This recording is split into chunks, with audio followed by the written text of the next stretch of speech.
¿Todo bien? Bien. Bueno, ahora que voy a subir un poquito el volumen mío.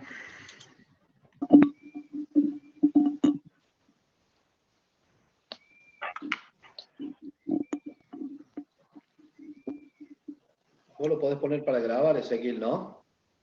¿Eh? Ah. Nada.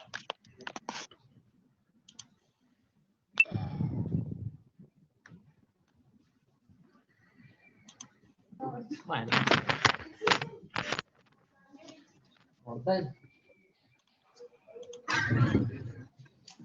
Hola, ingenieros. Hola, buenas tardes. ¿Cómo estamos? Tarde. ¿Todo bien? ¿Todo bien? Bueno, me alegro. Bueno, vamos a comenzar hoy con el práctico de cubiertas. La idea es en unos 5 o 10 minutos compartir bueno, algunos aspectos generales de lo que son las cubiertas. Luego vamos a dar una explicación de funcionamiento y pasos de ejecución de las cubiertas planas, luego de las inclinadas y por último vamos a presentar el trabajo que tienen que desarrollar. Si ustedes después tienen alguna consulta, lo vamos a hacer en ese momento. Cuando se termine el tiempo, que aproximadamente, bueno, será a las 7 menos 10 más o menos, vamos a cortar ahí 5 o 10 minutos, así que esa es más o menos la idea, digamos. Casi que en estos primeros 40 minutos estimo que vamos a casi a finalizar la presentación y después quedará como en la segunda parte del Zoom lo que tienen que desarrollar. Bueno, les voy a ir compartiendo, Profe, digamos, la pantalla para que una podamos consulta. tener una guía todos. Profe, una consulta. ¿Esta clase para poder consultar si tenemos que rever o algo? Sí, la idea es que lo puedan hacer por chat, para escribir. Bueno, el ingeniero Tarquini también está presente y él, bueno, va a ir tomando nota de esas cosas y a lo mejor cuando termine el primer Zoom vemos las consultas y demás, porque si no se va a hacer muy largo, digamos, si vamos haciendo consulta o vayan anotando y después dejamos un espacio para las consultas que tengan sin ningún inconveniente.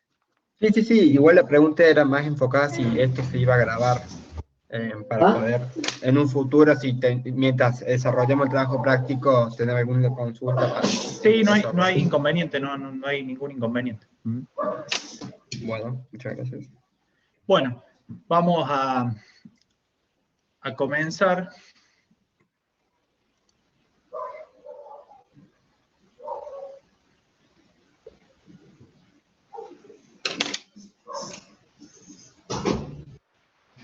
Bueno, se ve bien, digamos, la pantalla.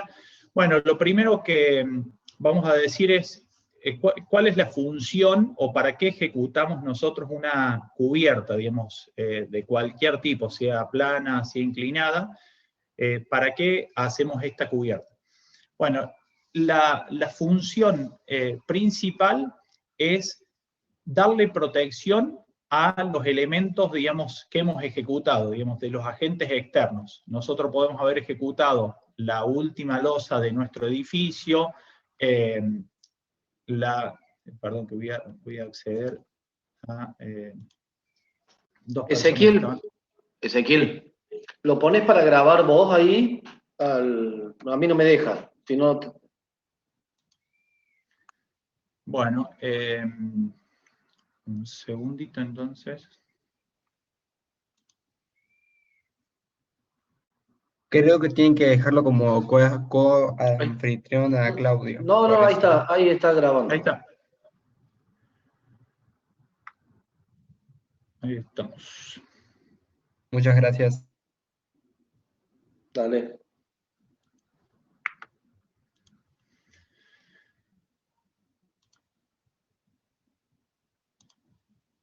Bueno, decimos que la función principal es dar protección, digamos, a la losa, al último elemento que hemos construido de nuestra vivienda, de nuestro edificio, de los agentes externos. Entonces, este elemento de protección es la cubierta, ya sea una cubierta plana o inclinada. Esa es la función principal de la cubierta.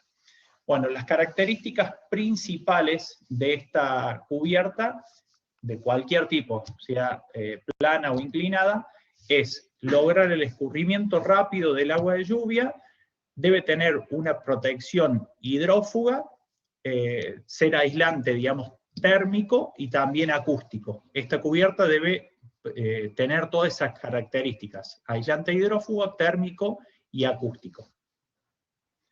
Bueno, las cubiertas se pueden clasificar de dos formas, en cubiertas planas y curvas.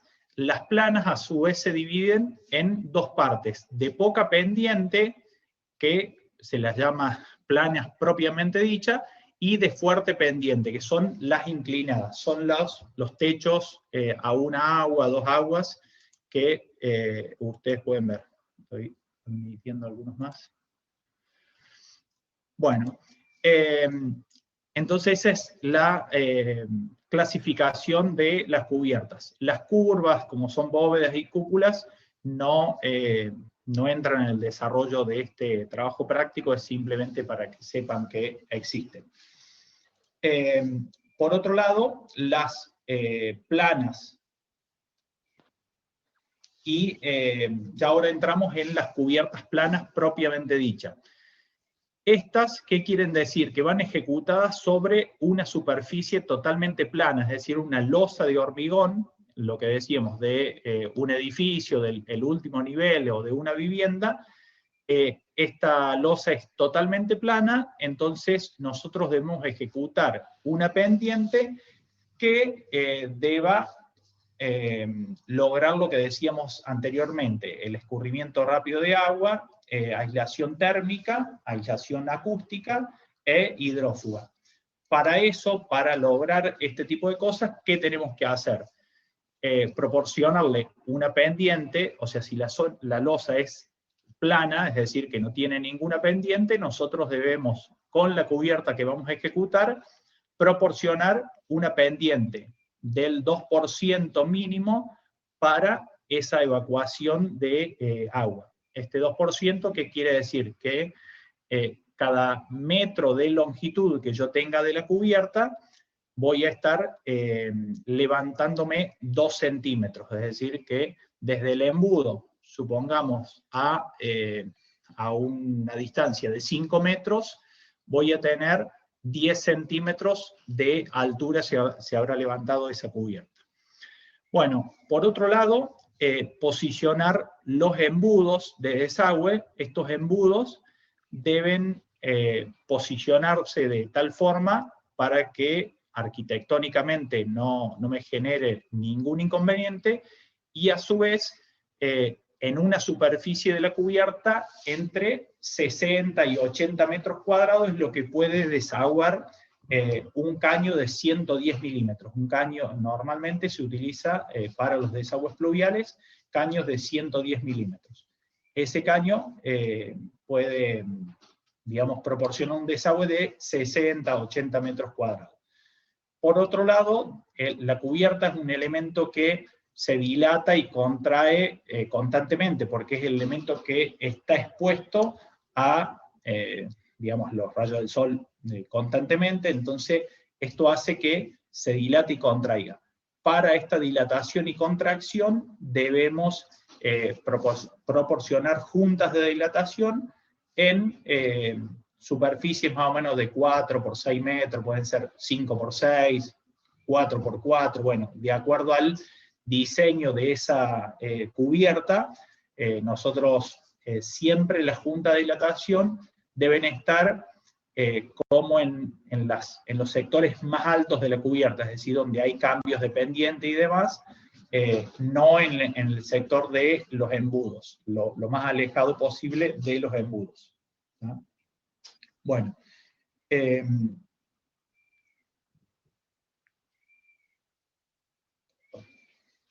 bueno, lo que decíamos de los parámetros a tener en cuenta, digamos, para diseñar esta cubierta plana, que debe proporcionarse aislamiento hidrófugo, térmico, acústico, y acá hay un elemento más, sobre todo que se da en las cubiertas planas, que también se las llama cubiertas calientes, que es el comportamiento hidrotérmico. ¿Qué pasa en el interior de una vivienda? Se genera vapor. Ese vapor de agua sube, digamos, hacia la superficie, y si nosotros no establecemos una barrera o un elemento que impida el paso hasta el sector de la cubierta, ese vapor va a llegar a un punto de la cubierta donde llegue a su punto de rocío, y ese vapor de agua se transformó en agua, y voy a tener agua dentro del espesor de la cubierta. Dentro de toda la cubierta voy a tener vapor de agua que luego se transforma en agua. Cuando llega al punto de rocío se transforma en agua. Esto, como para que lo entiendan, es el mismo efecto que se produce en el interior de una vivienda cuando hay muchas personas y ustedes tienen una ventana que el vidrio, ese vapor que se genera en el interior de la vivienda, ¿qué hace? Se pega a una superficie fría, se pone en contacto con una superficie fría y se transforma en gotas de agua. Este es el mismo efecto, es exactamente lo mismo. O sea, atraviesa, llega a un punto de la cubierta, cuando se pone en contacto con esa superficie fría que llega al punto de rocío de ese vapor de agua, se transformó en agua. Bueno, y este es un proceso que si nosotros no ejecutamos bien la cubierta, ¿qué hace? Termina dañando la cubierta, porque tenemos agua dentro del interior de la cubierta, luego esa agua tiende a salir, a evaporarse, y despega la membrana, todos los elementos que ya vamos a ver que conforman la cubierta. Bueno, siempre esto, en todos los tipos de cubiertas, nosotros tenemos que lograr aislamiento hidrófugo, térmico y acústico. Lo repetimos un montón de veces porque esto tiene que quedar bien claro que es lo que ustedes tienen que lograr con la cubierta. Bueno, vamos a comenzar ahora con los distintos pasos que debemos tener en cuenta para ejecutar correctamente una cubierta plana. Bueno, lo primero que tenemos que hacer es esta barrera de vapor o imprimación asfáltica, para evitar que el ascenso de este vapor de agua llegue a la cubierta. Entonces, ni bien terminamos la losa plana, esta es totalmente plana, esa losa no tiene pendiente hacia ningún sector, lo que debemos hacer es un barrido cementicio, es decir, curar, digamos, esta losa, porque cuando cortamos la losa de hormigón pueden quedar imperfecciones, sectores donde digamos, se pueden generar hasta pequeñas fisuras de retracción del hormigón. Entonces debemos ejecutar un barrido cementicio para darle una buena terminación a esa losa. Incluso si la terminación es muy gruesa, podemos utilizar arena fina y cemento como para darle una buena terminación. Eso generalmente, para lograr una buena adhesión y demás, normalmente el barrido cementicio o este curado de la losa se hace en el día posterior al que hayamos ejecutado la losa. Luego de pasado los 28 días o 20 días mínimo, podemos comenzar con la ejecución de la cubierta. A veces puede pasar bastante más tiempo hasta que comencemos con la ejecución de la cubierta, pero mínimo debe pasar ese tiempo. Bueno, después de ese barrido cementicio, colocamos esta imprimación asfáltica. La imprimación asfáltica son 2 manos de pintura asfáltica o emulsión asfáltica. La diferencia es que tienen procesos de secados distintos, pero la función son similares, digamos, que se logra entre una y otra. Digamos, la imprimación es a base acuosa y a base solvente es la pintura asfáltica. Bueno, luego de esto debemos comenzar con llevar hacia el sector de los embudos, o sea, generar la pendiente, digamos, o sea, nosotros debemos darle pendiente hacia el sector del embudo. En el sector donde está colocado el embudo, la altura mínima que debe tener la cubierta deben ser 5 centímetros. ¿Está? 5 centímetros en el sector del embudo, es lo mínimo que debe tener la cubierta. Y desde ese sector comenzamos con una pendiente del 2%, subiendo lo que decíamos, 2 centímetros por metro. Si yo desde el embudo tengo que llegar a un sector donde estoy a 5 metros alejado, voy a haberme levantado 10 centímetros. La cubierta total o la carga esta que estoy ejecutando, en definitiva, va a tener en esa distancia, los 5 centímetros, va a tener 15 centímetros. ¿Por qué? Porque en el embudo teníamos 5 más la pendiente que tiene. Es decir, que a los 5 metros vamos a tener 15 centímetros de espesor de cubierta. Profe, usted, disculpe, una consulta. Sí. ¿Usted ahí está hablando de la cubierta completa o solo la capa que se usa para dar pendiente? No, de la cubierta completa, digamos. O sea, ya en ese sector, pero mínimo en el embudo yo tengo que asegurar 5 centímetros. ¿Tá? Ah, como mínimo 5 centímetros, no es que no puede tener más de 5 5 centímetros. Claro, gracias.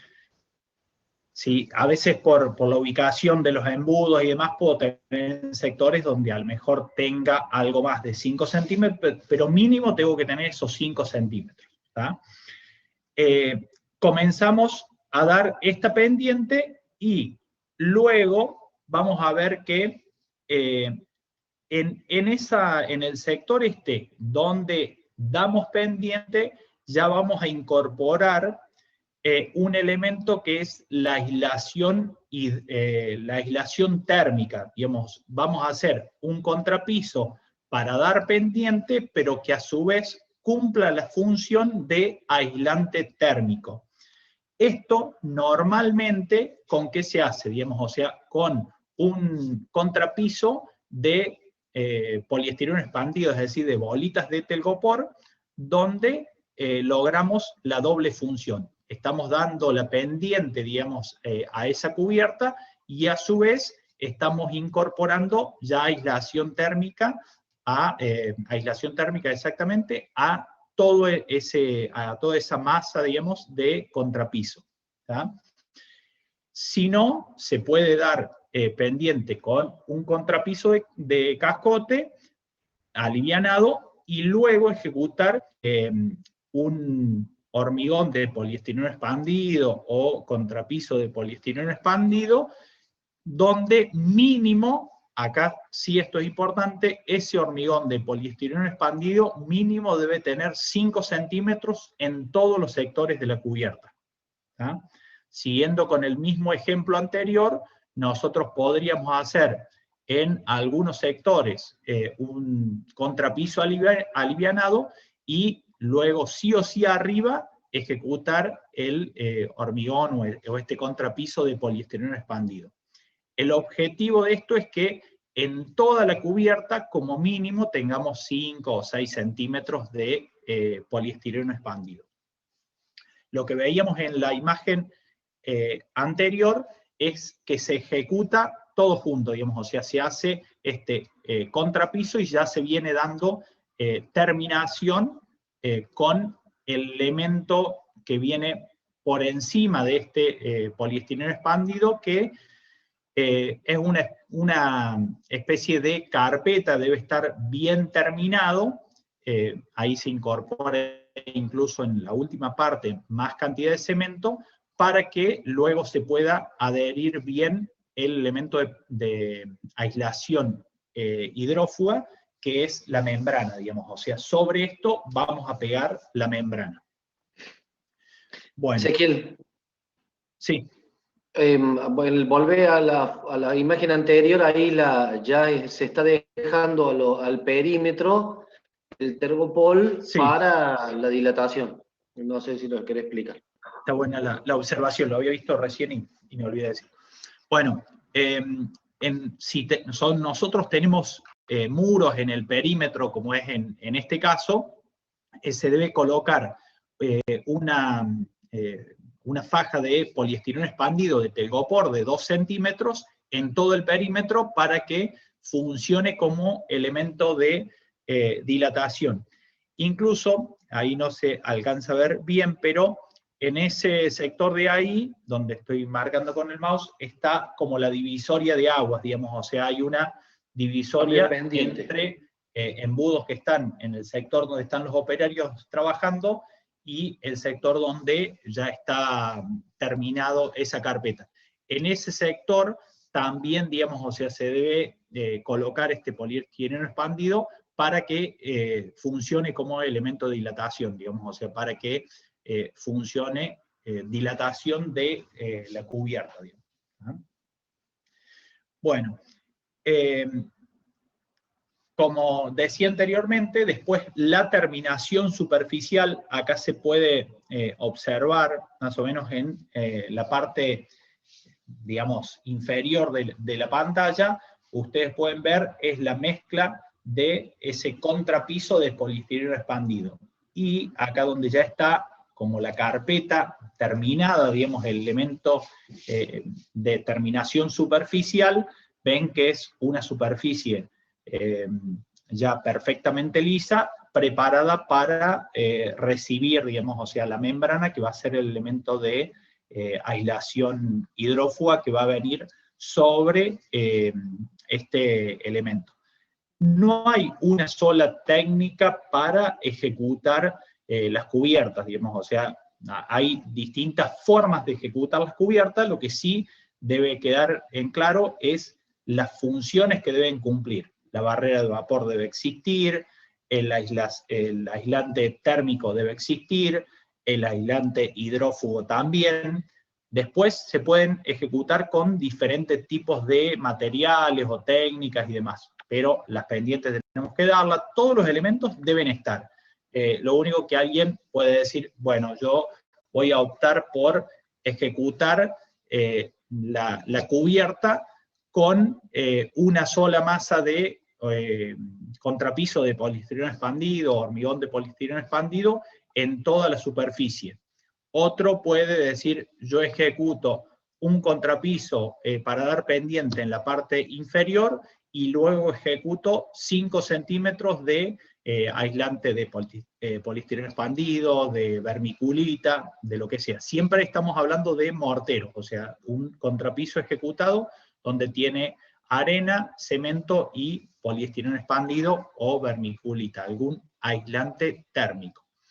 ¿Está? Ese es el objetivo de la cubierta. Y otro elemento a tener en cuenta es que la cubierta es el elemento de protección de la losa, o sea, el objetivo nuestro es proteger lo que está por debajo, que no se vaya a dañar, porque en esta losa está adherido el yeso, está adherido el revoque de terminación interior, entonces lo debemos proteger. Y a su vez, térmicamente también debemos protegerlo. ¿Qué quiero decir con esto? Que la cubierta no es un solo elemento, no es un solo elemento el que funciona como cubierta, sino que el conjunto de todas las cosas hace el funcionamiento de esta cubierta. ¿tá? No es un solo elemento, no es que la cubierta es la membrana, o la cubierta es la pendiente. La cubierta son todos los elementos, el conjunto de todos los elementos conforman la cubierta. Bueno, ya esta superficie que vemos acá en la parte superior está preparada para recibir el próximo elemento que viene, que es la membrana o el aislante hidrófugo, es decir, el que evita el paso de agua hacia el interior de la vivienda, o sea, hacia el interior de la cubierta, pero después de la cubierta va a atravesar la losa y va a ingresar al interior de la vivienda. Entonces, el elemento de la barrera hidráulica, es decir, el elemento que evita el paso de agua, puede ser membrana asfáltica, ya vamos a ver, hay distintos elementos. Ahí está lo que mencionó el ingeniero Tarquini, donde se ven también en todos los bordes poliestireno expandido para justamente que dilate, digamos, sin ningún inconveniente esta cubierta. Bueno, y ahí está terminada para recibir la aislación hidrófuga. Acá está lo que le decía de la divisoria de aguas, también, o sea, siempre en los puntos altos es el sector donde debemos dejar el elemento, la junta de dilatación de la cubierta, ¿tá? No en el sector de los embudos, no debemos generar nunca junta de dilatación en el sector de los embudos. Bueno, luego, para colocar, digamos, hay distintos elementos de protección, digamos, de protección hidrófuga. La membrana asfáltica es uno de ellos. Para colocar la membrana asfáltica se debe pintar, digamos, o sea, con 2 manos de pintura asfáltica, esa carpeta o ese elemento que quedó terminado anteriormente, obviamente después de que haya secado, ¿no? Ahí está en estado bastante húmedo, debe secarse y pintarse con pintura asfáltica 2 manos, y luego se pega la membrana, puede ser membrana asfáltica, puede ser membrana geotextil, puede ser membrana líquida. Acá no hay, como mencionamos anteriormente, no hay un solo elemento, sino que son distintos elementos que proporcionan la aislación hidrófuga. Esta aislación hidrófuga pueden ser cualquiera de estos elementos, ¿tá? Pero lo que debe estar claro es que sí o sí debe llevar un elemento de aislación hidrófuga. Bueno, la colocación de membranas va pegada en toda la superficie, se calienta, digamos, con soplete, y va solapado siempre un 10% del ancho de esa membrana, y en general se coloca en dirección perpendicular a la línea de escurrimiento de agua. Es decir, que supongamos que el sector de los embudos está en alguno de estos sectores, siempre la membrana va perpendicular a esa línea o a esa dirección de escurrimiento de agua, llamemos la dirección predominante de escurrimiento de agua. Bueno, luego, cuando se solapa la membrana, se hace un repasado siempre de los bordes, donde se vuelve a calentar y se logra un buen sellado siempre de las uniones. De todas las uniones se debe volver a calentar y repasar para que quede perfectamente pegado. Siempre va solapado, digamos, o sea, la parte del escurrimiento de agua siempre va superpuesta, digamos, hacia donde corre el agua, digamos, o sea, no puedo colocar, digamos, la membrana por encima de la dirección donde va a escurrir el agua hacia el embudo. Siempre va solapado por encima de la línea de escurrimiento. Bueno, esta es membrana asfáltica, y también pueden ser membranas geotextiles que funcionan perfectamente, y a su vez tienen una ventaja que estas digamos, son transitables en ciertas condiciones, o sea, no son transitables para alto tránsito, pero si es una terraza que se accede en ciertos momentos, se puede colocar sin ningún inconveniente. Bueno, también, digamos, o sea, después de la membrana, se puede dar una protección, o a las geotextiles se le puede dar también una protección con pintura, o en este caso es una membrana líquida, digamos, o sea, membrana líquida también puede ser un elemento de aislación hidrófuga sin ningún inconveniente, se puede colocar este tipo de membrana. Y bueno, ya queda terminado de esta forma. También las membranas líquidas son transitables, o sea, no para alto tránsito, no para una terraza donde todos los días puede ingresar alguien, pero sí, digamos, para algún uso eventual o algo así, funcionan sin ningún inconveniente. Bueno, ahí en esta imagen